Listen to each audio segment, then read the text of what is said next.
Hey Ecofictologists, welcome back to the channel and welcome to the last book review of our Conservation in Ecofiction series. You're all sad, I know. But it is bittersweet because then we can go on to explore other ecofiction topics which are, I'm sure, just as fascinating. Today I'm going to review Ivory Ghosts by Caitlin O'Connell, which was in turns heartwarming and heartbreaking, which is very true to what conservation work is like as well. Caitlin O'Connell is actually Dr. Caitlin O'Connell.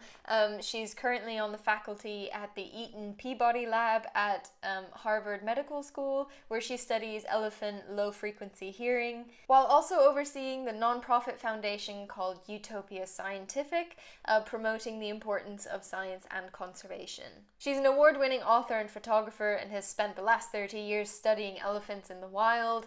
She's written dozens of scientific papers, numerous magazine feature articles, and 2 memoirs on her experiences. Cheeky lifting of her own description from her website there.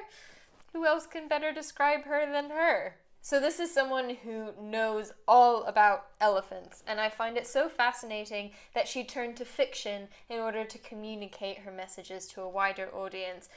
Maybe to those people who don't read those dozens of scientific papers and who don't pick up non-fiction memoirs.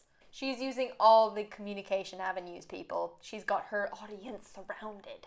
I also want to take a moment to point out that Ivory Ghosts is published as a comic book by Chimera Press, a comic book publishing house that champions women writing comic books as well as female characters in comic books. The female demographic for comic book sales is growing, yet most of the authors of comic books are still male. To quote Chimera Press, "We give women creators and artists a venue where they can create the women-friendly comics that both men and women can enjoy.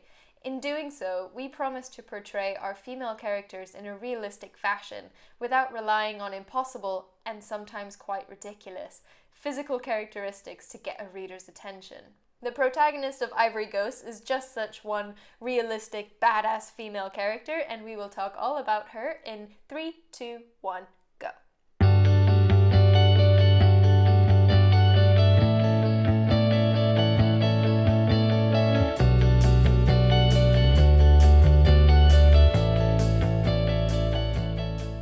First up, as usual, a spoiler-free summary. The heroine of Ivory Ghosts is Catherine Sohan, an elephant conservationist who has come to Namibia to work undercover as a census pilot in the investigation of elephant poaching for the illegal ivory trade. The characters she meets along the way, as well as the horrific slaughter of both elephants and people that she witnesses, leads her through the mind-boggling world of the illegal trade of endangered species. You can imagine these people are not to be messed with lightly, but we wouldn't have a story if Catherine wasn't too brave or committed to elephant protection to be sensible. There is so much to unpack in this novel that I don't really know where to start, so I think I'm just going to start with an interesting distinction that the book made that took me way down a rabbit hole.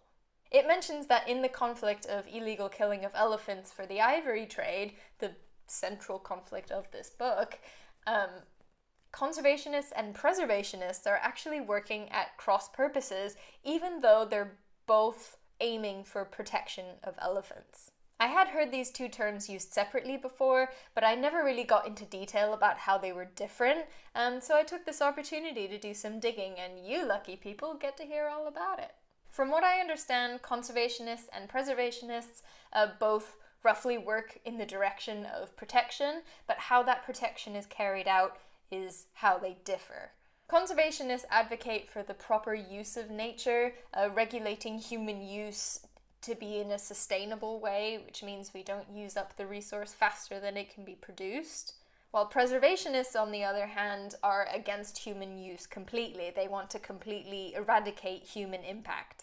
This difference might be easier to understand when I link it back to the conflict in Ivory Ghosts, which is the illegal versus legal ivory trade. In Namibia, where Catherine moves to, the conservation efforts against the illegal ivory trade rely heavily on the financial income from the legal ivory trade.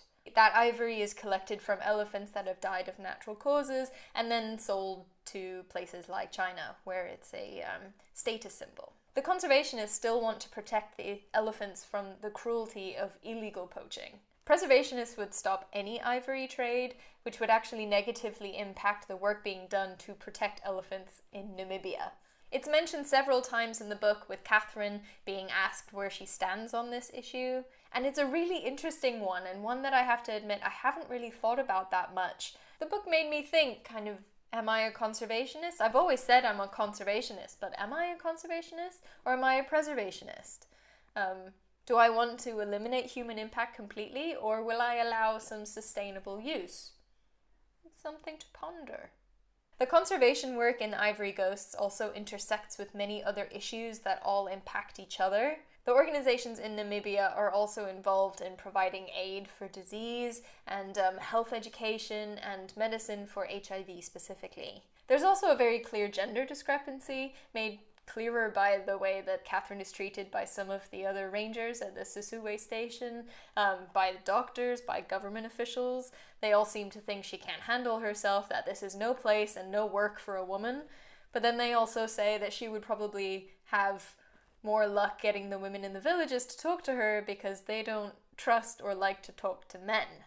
I mentioned this when I did the review of 3 Ways to Disappear by Katie Yoakum, and I think it's something that is going to come up no matter what kind of conservation story you're telling, and it's the fact that it's never just about one thing. It's not just about the target species. There are so many other factors that create the situation in which conservationists are fighting this uphill battle against so many other players. And conservation work happens all over the world, where social norms, quote unquote, are different and can be a barrier to progress.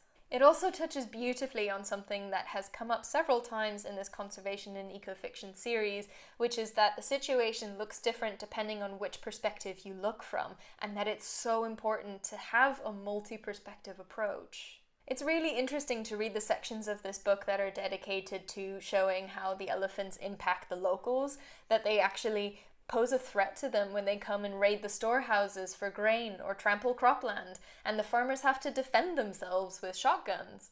The local rangers have permission to put down a trouble individual, which is one that has learned that this is an easy way of getting food, so they come back time and time again. It isn't all about the animal's safety, it also has to be about the safety of the local people. And often in conservation stories we do forget the effect that these animals have on the people living in close proximity to them. They think of the elephants very differently than we might. And it's about how we can coexist together, and it's not all or nothing for either side. The last thing I want to point out about this book is that it shows how politically sensitive conservation work can be. Much of what Catherine does while she's undercover has to be okayed by her boss, who has to feed it all through all the political channels, because when talking about illegal trade and potentially very dangerous people, it's not always only a case of right and wrong. Legal systems are different. Maybe there's corruption in the government. Maybe there's someone really high up who's wrapped up in whatever you're trying to persecute. Working across country borders can cause all kinds of issues if there's some pre-existing tensions. Conservation work is not straightforward. Okay, I think that probably brings me to the end of my time for this video, although I could continue talking about this for hours. And if you would like to continue talking to me about it, or about any other eco-fiction book you've read, if you want to give me a recommendation, why not head over to the Rewilding Our Stories Discord channel, which I run together with Mary Woodbury from Dragonfly Eco, which is free and publicly available. It's a safe space where you can find other lovers of eco-fiction to nerd out with, share resources, and find community. Why not join us? We have a good time. Link is in the description.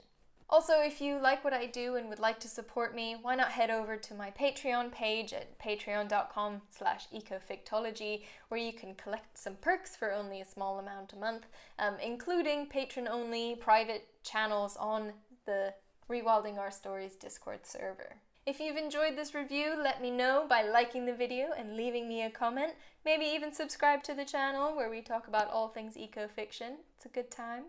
Remember to hit that bell when you subscribe so you get notified every time I post new content. I post every Wednesday. So that's it from me, and I'll see you next week, Ecofictologists.